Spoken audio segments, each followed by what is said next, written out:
Our Legislator of the Year award is presented to a state lawmaker who demonstrates sustained and significant support for issues of importance to current and future state and local government retirees. A dues-paying member of ARSEA-APEAL, McCutcheon served for 25 years with the Huntsville Police Department in fields ranging from hostage negotiation to a probation officer prior to his retirement. In 2006, he was elected to represent rural portions of Madison County in the Alabama Legislature and later became the chairman of the House Rules Committee. Then in 2016, following the former Speaker's removal, he was elected by his colleagues as Speaker of the Alabama House of Representatives. And Speaker Mack brought with him a new and refreshing approach to government.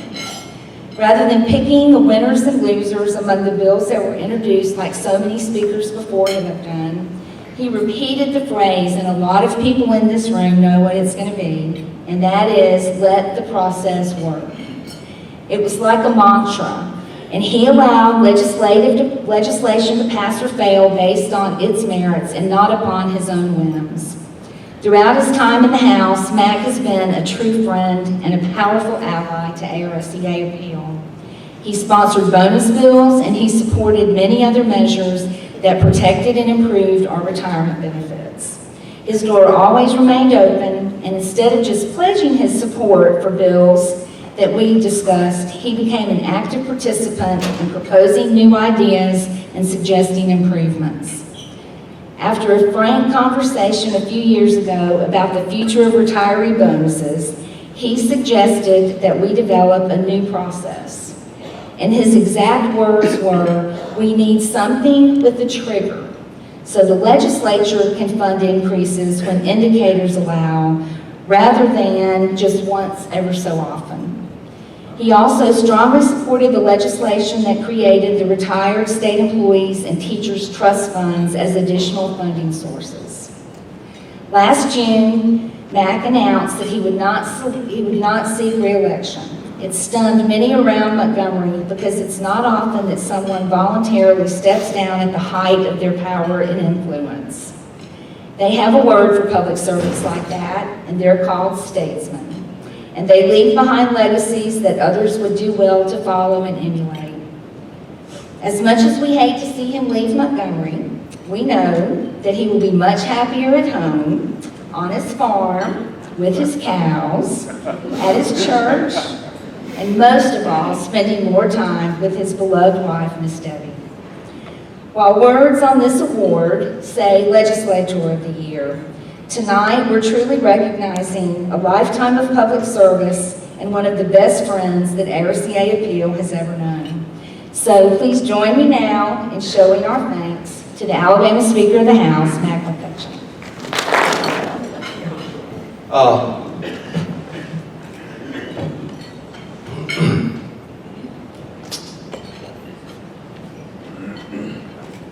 Y'all just forgive me.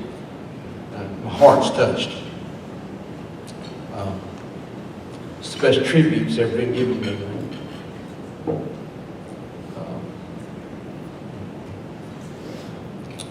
Would all of the legislators stand up just for a minute, please? Just stand up. Serving in the legislature, House and Senate.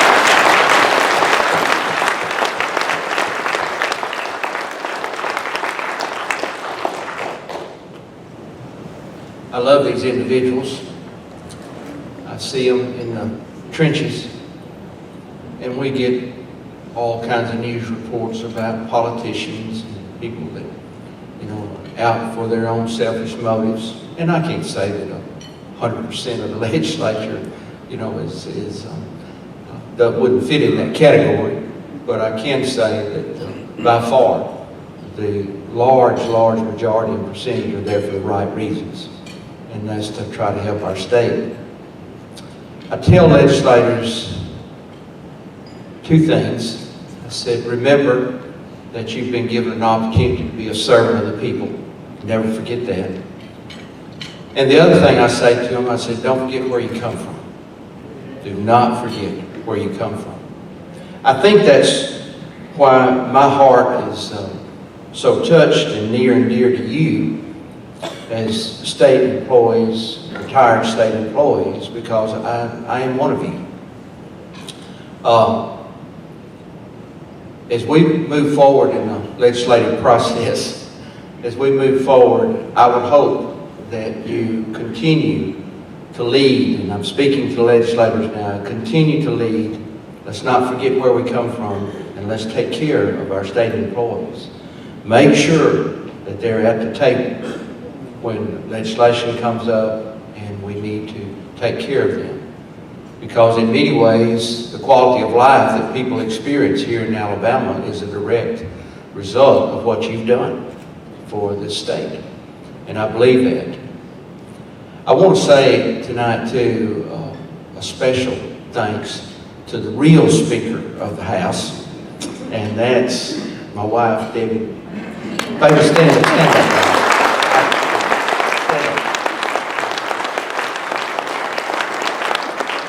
She has a lot of wisdom, and she keeps me on the straight and narrow.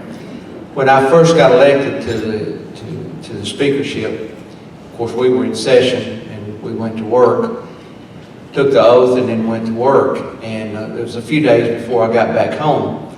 But I remember when I got back home, we get in the bed, and I lean over and look at her, and I said, "Well, baby," I said, "how does it feel to be sleeping in the bed with the Speaker of the House for the state of Alabama?" I said, "How does that feel?"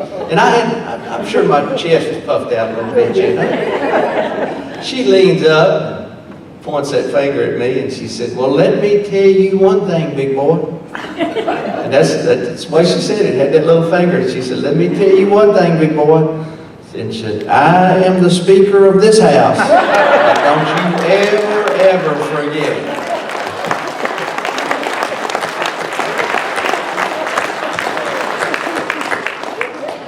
Immediately, she just puts me right in my place, right in my place. And she's done that for 52 years of marriage. She's my best friend. I love her, and she has stuck with it all the way. She has prayed for the state. She has prayed for legislators. Issues would come up, and she was concerned about the elected legislators that we work with, and she has a good heart about it. But I just want to say to you, this means so much to me. There's so many people in this room that you're good people. That's the best way I know is you're good people. I could start naming names, but I know I'd miss somebody along the way.